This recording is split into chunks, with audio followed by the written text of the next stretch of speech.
He's been at her side as loyal consort for longer than any other in British history. For more than 57 years, the Duke of Edinburgh has set his own ambitions aside to support the Queen. February the 6th, 1952 was the day his life changed forever.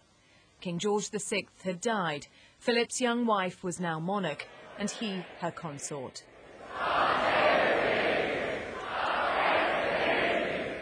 There was no rule book that explained what he should do. There hadn't been anyone like him since Prince Albert. That was a completely different reign anyway. Victoria, it was another age. So he's carved out this role for himself. He's been a pioneer. He's in many ways, he's probably done more to modernise the modern monarchy than anybody else.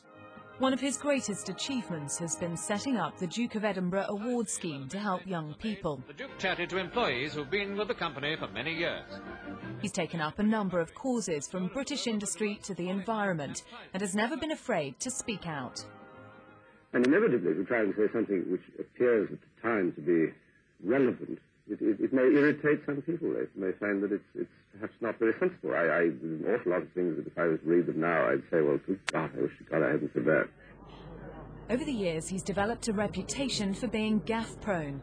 On one occasion, he told British students in China they'd be slitty-eyed if they stayed too long.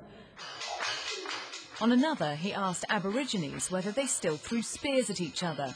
I'll never forget the look on the chap's face. It just absolutely fell, and he was completely shocked. Philip doesn't intend to give offence, and the next day we actually met him at a press reception in Brisbane, and of course by then the story was headlines all over the world. And he came over to us, saw us all standing there, the press pack, and he came up and he said, "You've got no sense of humour whatsoever, a complete absence of humour." So he just thought it was funny. While his wife is head of state, Philip is head of the family, and his influence should not be underestimated. He is someone who doesn't take easily to compliments, but he has quite simply been my strength and stay all these years. And I and his whole family, and this and many other countries, owe him a debt greater than he would ever claim, or we shall ever know. How are you, sir? Are you well, sir? Well, do I look ill? At 87, he is already the oldest spouse of a reigning monarch, and now the longest serving. But there'll be no fanfare for this latest milestone.